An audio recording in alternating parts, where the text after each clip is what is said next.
시사인의 김은지입니다. 자, 첫 뉴스는 당연히 구속 소식이겠네요. 네, 박근혜 전 대통령이 오늘 새벽 3시 정도에 구속영장 발부됐습니다.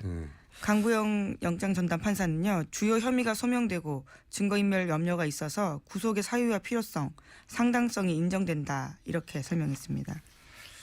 생각보다 일찍 나왔어요. 네, 그렇죠. 네, 그 영장 심사하는데 걸린 시간이 8시간 이상이었잖아요. 네, 거의 9시간 가까이 됐습니다. 이게 최장 기록이라는데 심사숙고하느라 심사하는 기간이 길어진 게 아니라 혐의가 너무 많았어요. 13가지나 되죠. 예. 13가지 한꺼번에 혐의가 나오는 경우도 그렇게 많지 않거든요. 그리고 그래서 수사 기록이 10만 쪽이 넘었다고 그러죠. 10몇만 쪽이요? 네, 12만 쪽이 된다고 합니다. 네. 그런데도 새벽 3시에 나왔다는 거는 사실은 다 써뒀다는 얘기죠. 내용은. 다 써뒀고, 뭐 길게 쓸 내용도 없죠. 사실은. 영장 결정은. 판결문이 아니기 때문에. 결론은 이미 나섰다는 거죠. 예. 자, 그리고 나서는 이제 구치소로 갔죠. 네, 4시 45분 정도에요. 경기도 의왕시 소재에 있는 서울구치소 들어갔습니다. 들어가서 우선은 사진 촬영, 지문 채취, 수용자 번호 지정 이러한 절차를 밟게 되는데요. 사진 촬영 같은 경우에는 영화에서처럼 이름표 받쳐들고요. 키 측정자 옆에 서서 머그샷이라고 하는 수용 기록부 사진 찍습니다. 이 이제 구치 과정은 저희가 잠시 후에 정청래 의원 연결해서 한번 자세히 들어볼까 하고요. 어떻게 되는지 경험자니까. 자, 그 전날 보니까 박지만 회장이 찾아갔다고 해요. 그죠?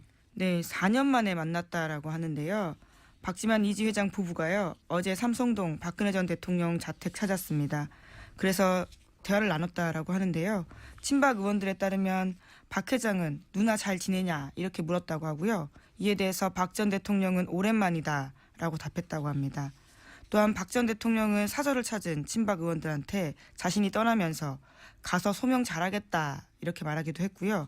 또 편안히 볼 날이 있을 것이다 라는 인사도 했다고 합니다. 편안히 보겠다. 친박 의원들에게 네. 볼 날이 있을 것이다.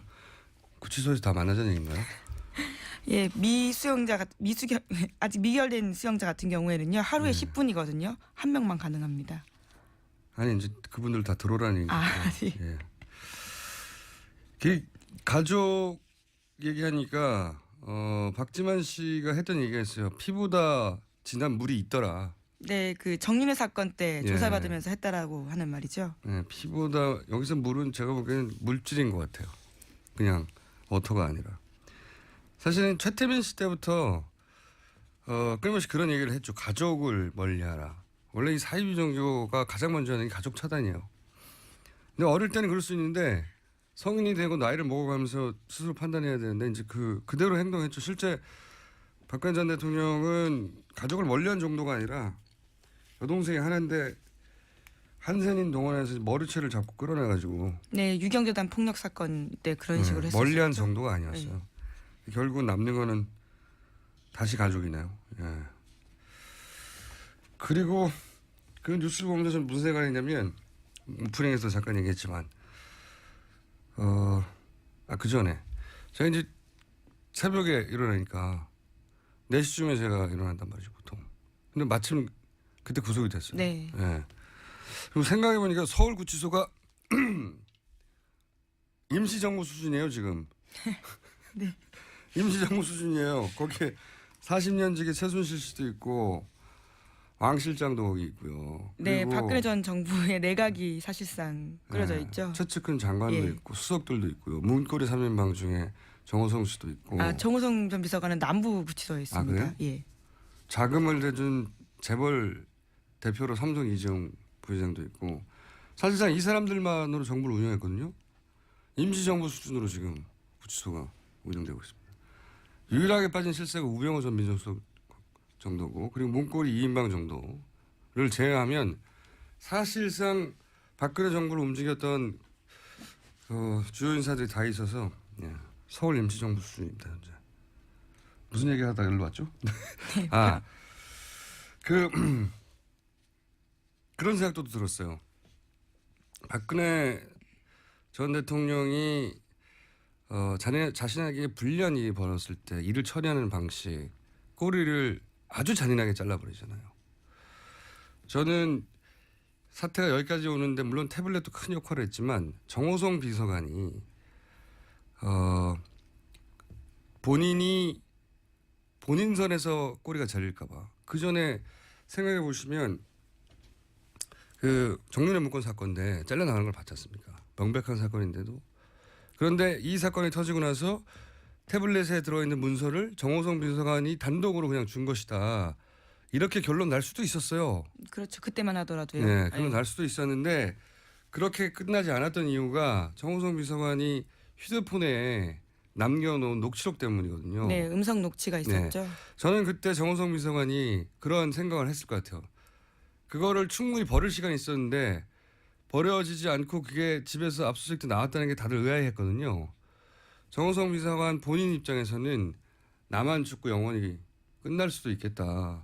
자기 보호의 최소한의 방어 수단으로 그 녹취록을 그 녹취를 버리지 않았다고 보거든요.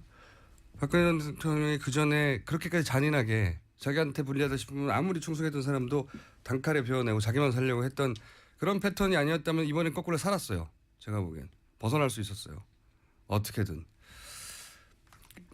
자업자득이죠. 자업자득 하니까 또 생각나는 게 이 뉴스가 워낙 큰 뉴스니까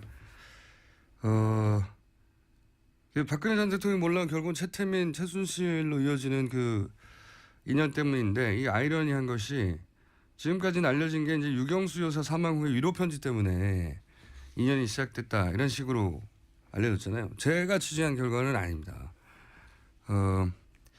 이 최태민 씨가 이 역사에 등장하게 된 건 유경수 혹은 박근혜 이 두 분 때문이 아니라 박정희 전 대통령 때문이에요. 이게 이제 숨겨진 사건이 뭐냐면 조지 오글이라는 목사가 있었어요. 들어보셨어요? 아니요. 예. 그러니까 이 시사를 담당하는 김원진 기자도 모르니까. 근데 조지 오글이라는 목사가 감리교 선교사였어요. 숨겨진 역사 중에 하나인데 기독교 역사에서는 등장합니다. 이분이 이제 경인 지역, 인천 중심으로 소위 산업 선교, 그러니까 뭐 그 못 먹고 못 사는 노동자를 대상으로 한 선교 개척자예요, 우리나라에. 근데 이분이 1974년에 인혁당 사건 아시죠? 인혁당 사건은 인터넷에 찾아보세요. 간단하게 말하면 고문으로 조작한 공안 사건이죠. 그래서 통지문이 도착하기도 전에 사형시켜버린 법으로 살해한 사건인데. 근데 이 인혁당 사건에 대해서 아무도 입을 못 열 때 이 양반이 인혁당은 고문으로 조작된 거라고 미국인 선교사였기 때문에 미국인 선교사라고 해서 이런 말 할 수 있는 거 아니었거든요. 그냥 폭로를 해버린 겁니다. 굉장히 정권으로서 당황스럽죠. 근데 미국인 목사니까 어떻게 할 수가 없잖아요. 그래서 온 가족이 당시 한국에 있었어요. 부인하고 딸들. 근데 부인하고 딸들은 한국에 두고 이 미국인 목사만 강제 추방을 합니다. 미국으로. 혼자 덜렁. 가족과 함께 다 나가라가 아니라 그 미국인 아내, 미국인 딸들은 한국에 둔 채 목사만 강제 추방을 당해요. 그러니까 미국 교계에서 이제 시민사회, 미국 정부에서 당시에 이게 큰 이슈가 됐어요. 기독교 탄압이기도 하고 정치적 목적으로. 그래서 이제 박정희 정권이 여러 가지 압박도 하고 경고를 한 걸로 알고 있고 최태민 씨가 등장한 게 이 바로 다음 해예요. 75년 인혁당 사건은 이게 우연이 아니에요. 당시 기독교는 그 진보적인 인사들이 활발하게 활동을 했었거든요. 뭐 크리스천 아카데미 사건이라든지 그런 공안 사건, 기독교를 상대로 한 공안 사건도 있었어요. 그리고 당시의 기독교의 이제 진보적인 인사들은 미국과 관계를 맺고 있었습니다. 그래서 나온 묘안이 기독교로 기독교를 제압한다. 그러니까 정치적으로 제압하는 게 아니라 그래서 만들어진 게 구국 선교단, 구국 십자군. 이 조직이 창설될 때 선서문 같은 거 보면 북괴, 멸공, 총화, 남침, 단결 이런 단어만 순이 있어요. 기독교 단체인데 그리고 군복 입고 했어요. 군복 입고 창설을. 이 기독교 단체가 아니에요, 사실은. 어용 정치 조직이었어요.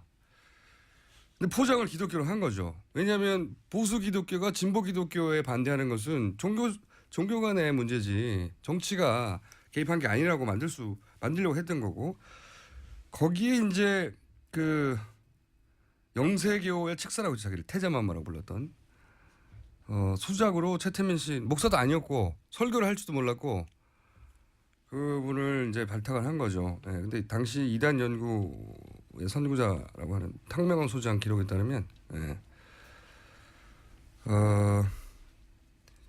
무당중에 큰 무당이었다고 하고 그리고 최태민 씨의 아들 최재덕 씨 주장에 따르면 박정희 전 대통령과 이미 일제 시대부터 최태민 씨가 인연이 있었다 이렇게 얘기하죠.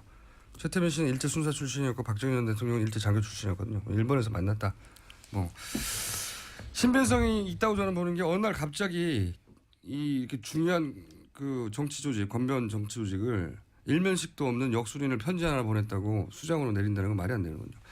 굉장히 재밌는 얘기인데 이 이야기는 앞으로 저는 더 많이 밝혀질 거라고 봅니다. 예.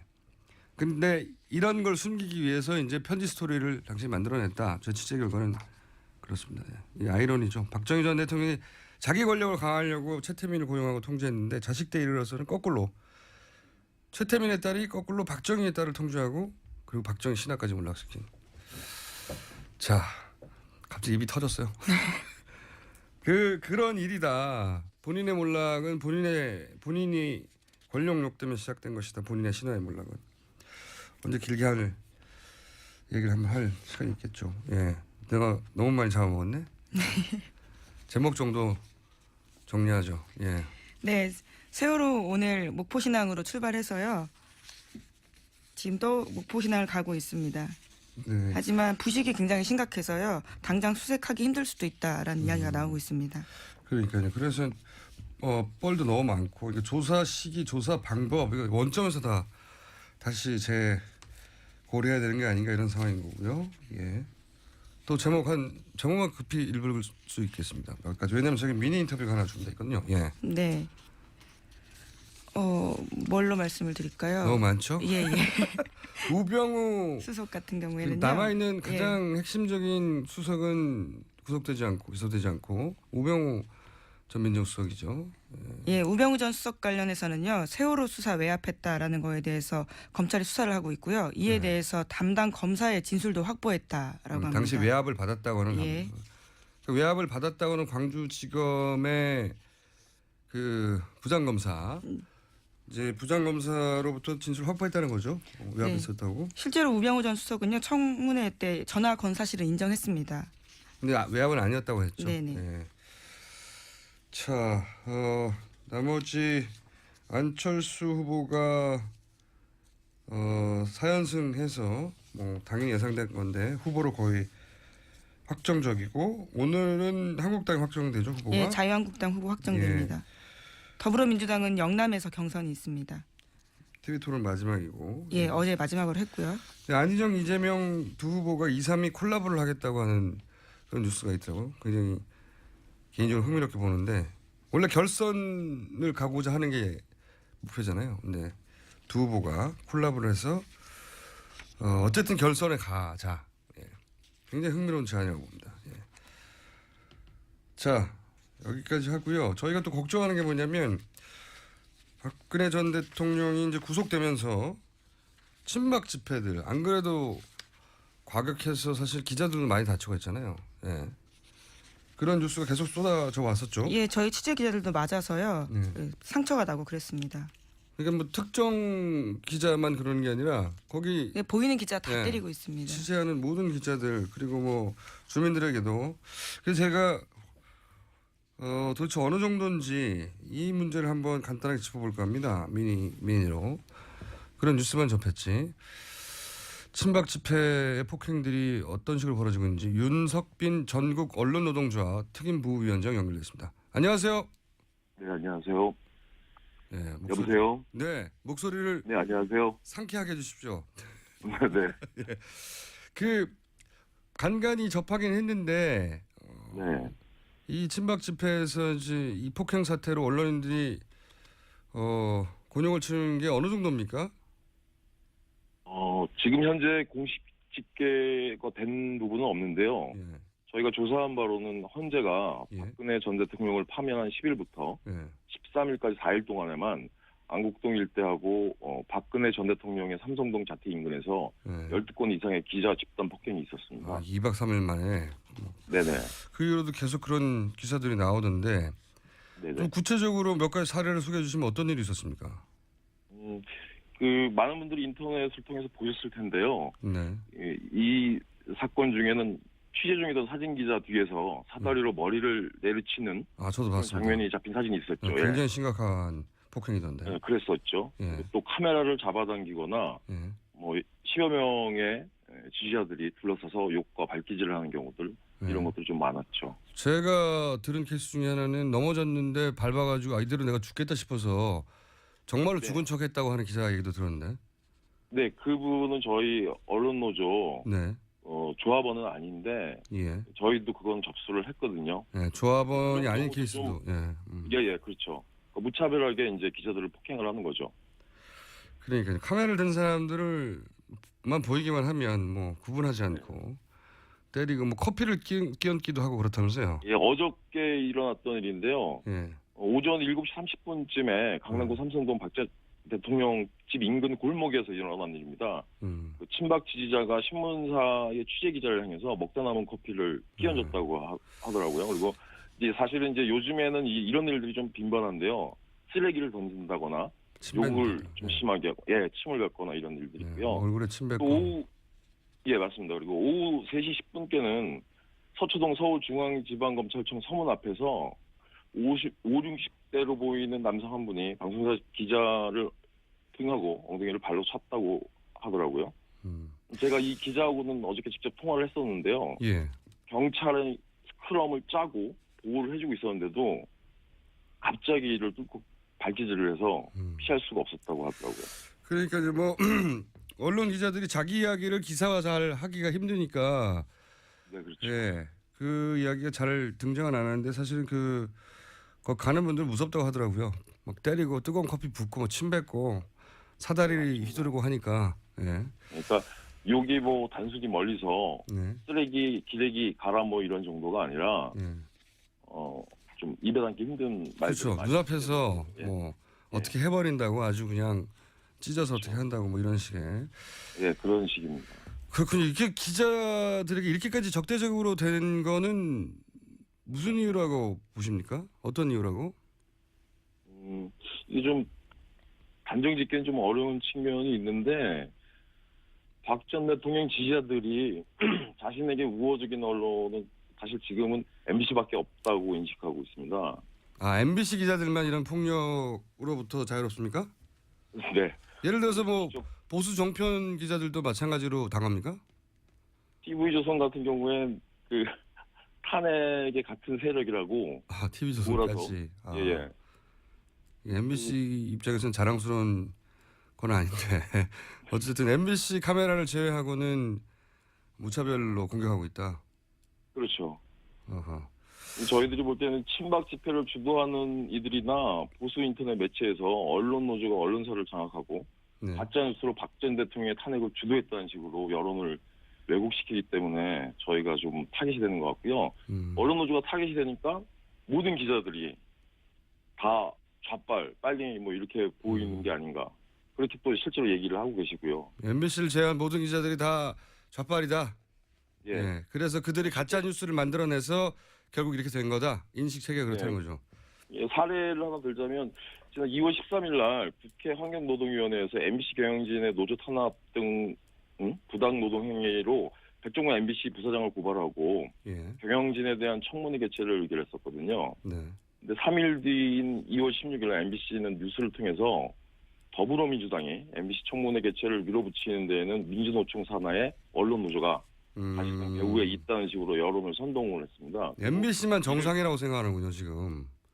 정상인 정도가 아니라요. 애국이라고 얘기합니다. MBC만. 이건 MBC 입장에서는 입장을 내놔야 될 뉴스인 것 같은데. 자, 마지막 질문인데 네네. 앞으로 이게 더 폭력적이 될 거라고 보십니까? 아무래도 오늘 그 구속이 됐기 때문에 박 전 대통령이 구속이 됐기 때문에 좀 더 궤양될 거라고 좀 보여지고요. 사실은 파면이 됐던 날도 저희가 기자들 폭행된 사실을 전해 듣고 서울시경 앞에서 기자회견을 열고 면담을 요청한 다음에 적극적인 보호하고 가해자에 대한 엄중 처벌을 요청을 했었습니다. 경찰에. 그래서 경찰이 입장문을 공식적으로 발표를 했고 최근 들어서 스크럼도 짜주고 비교적 적극적으로 좀 보호 조치를 해주고 있는데 아무래도 지금 다시 촉발이 돼서 궤양될 수 있거든요. 4월 1일 날 또 집회들이 예고가 된 것들이 있어서 저희도 좀 예의주시하고 좀 봐야 될 것 같고요. 경찰에도 다시 한번 보호 요청을 해야 될 것 같습니다. 알겠습니다. 조심하시고요. 오늘 말씀 감사합니다. 예, 고맙습니다. 저희가 잠시 후에 정청래 의원 연결해서 한번 자세히 들어볼까 하고요. 어떻게 되는지 경험자니까. 자, 그 전날 보니까 박지만 회장이 찾아갔다고 해요. 그죠? 네, 4년 만에 만났다라고 하는데요. 박지만 이지 회장 부부가요. 어제 삼성동 박근혜 전 대통령 자택 찾았습니다. 그래서 대화를 나눴다라고 하는데요. 친박 의원들에 따르면 박 회장은 누나 잘 지내냐 이렇게 물었다고 하고요. 이에 대해서 박 전 대통령은 오랜만이다라고 답했다고 합니다. 또한 박 전 대통령은 사저를 찾은 친박 의원들한테 자신이 떠나면서 가서 소명 잘하겠다 이렇게 말하기도 했고요. 또 편안히 볼 날이 있을 것이다 라는 인사도 했다고 합니다. 편안히 보겠다. 친박 의원들에게 볼 날이 있을 것이다. 구치소에서 다 만나자는 얘기인가요? 예, 아직 미결된 수용자 같은 경우에는요. 하루에 10분이거든요. 한 명만 가능합니다. 아니 이제 그분들 다 들어오라는 얘기죠. 네. 예. 그 가족 얘기하니까 박지만 씨가 했던 얘기가 있어요. 피보다 진한 물이 있더라. 네, 그 정윤회 사건 때 조사받으면서 했다라고 하는 말이죠. 네, 피보다 여기서 물은 제가 보기에는 물질인 것 같아요. 그냥 워터가 아니라. 사실은 최태민 씨 때부터 끊임없이 그런 얘기를 했죠. 가족을 멀리하라.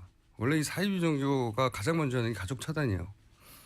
근데 어릴 때는 그럴 수 있는데 성인이 되고 나이를 먹어가면서 스스로 판단해야 되는데 이제 그대로 행동했죠. 실제 박근혜 전 대통령은 가족을 멀리한 정도가 아니라 여동생이 하나인데 한센인 동원해서 머리채를 잡고 끌어내가지고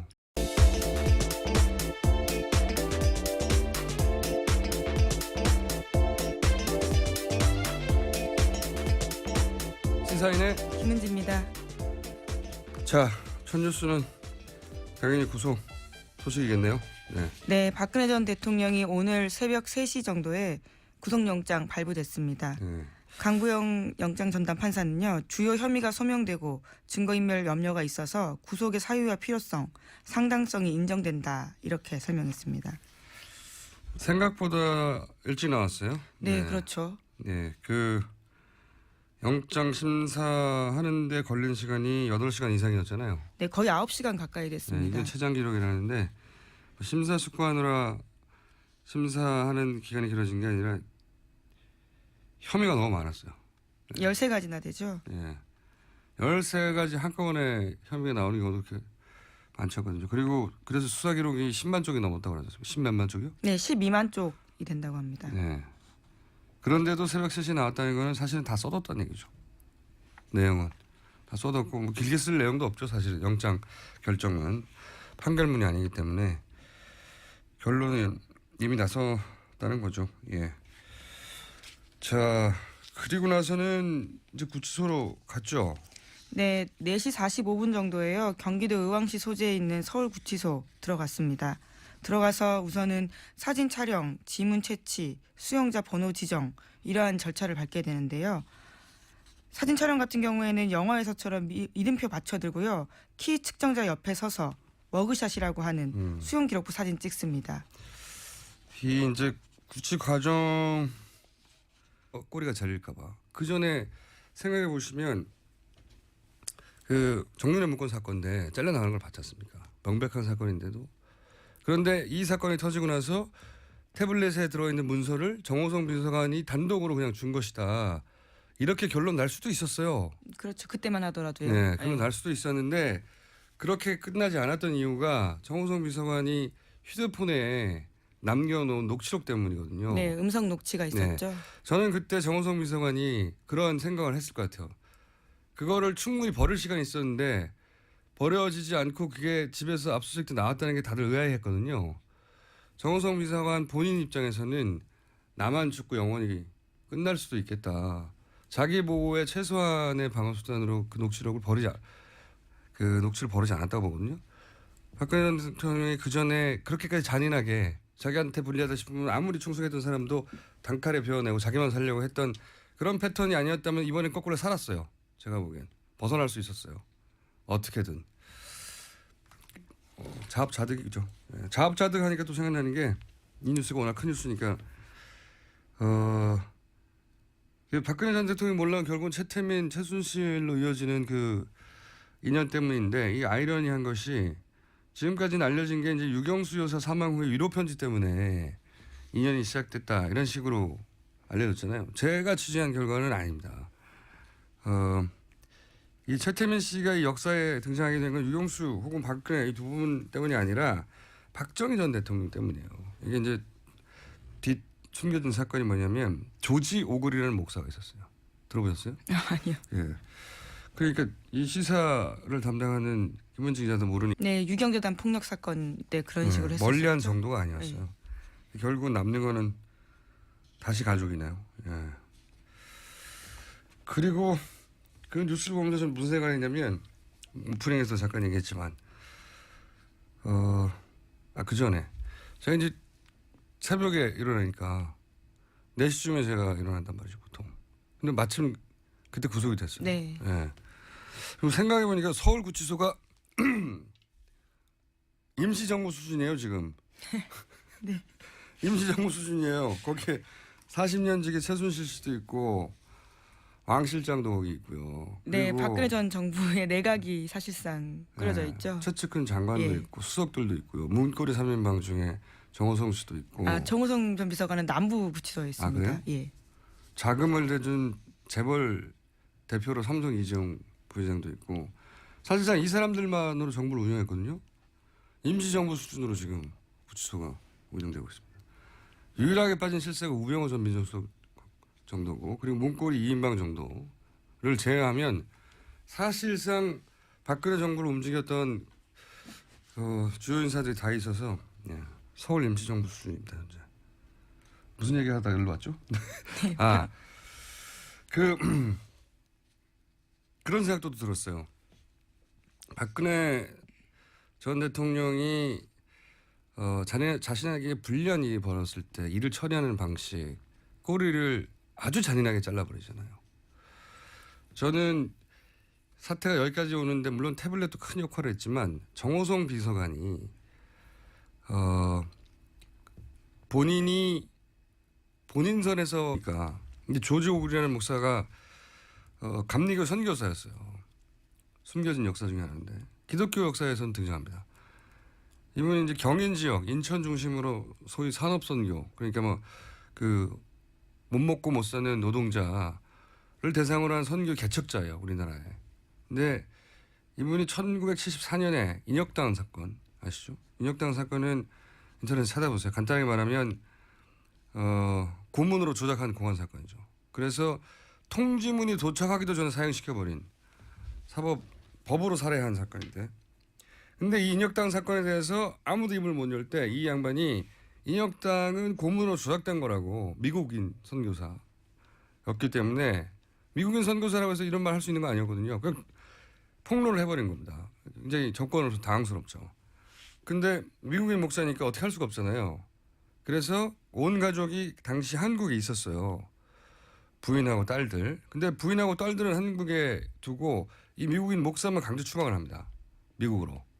혼자 덜렁. 가족과 함께 다 나가라가 아니라 그 미국인 아내, 미국인 딸들은 한국에 둔 채 목사만 강제 추방을 당해요. 그러니까 미국 교계에서 이제 시민사회, 미국 정부에서 당시에 이게 큰 이슈가 됐어요. 기독교 탄압이기도 하고 정치적 목적으로. 그래서 이제 박정희 정권이 여러 가지 압박도 하고 경고를 한 걸로 알고 있고 최태민 씨가 등장한 게 이 바로 다음 해예요. 75년. 인혁당 사건은 이게 우연이 아니에요. 당시 기독교는 그 진보적인 인사들이 활발하게 활동을 했었거든요. 뭐 크리스천 아카데미 사건이라든지 그런 공헌 사건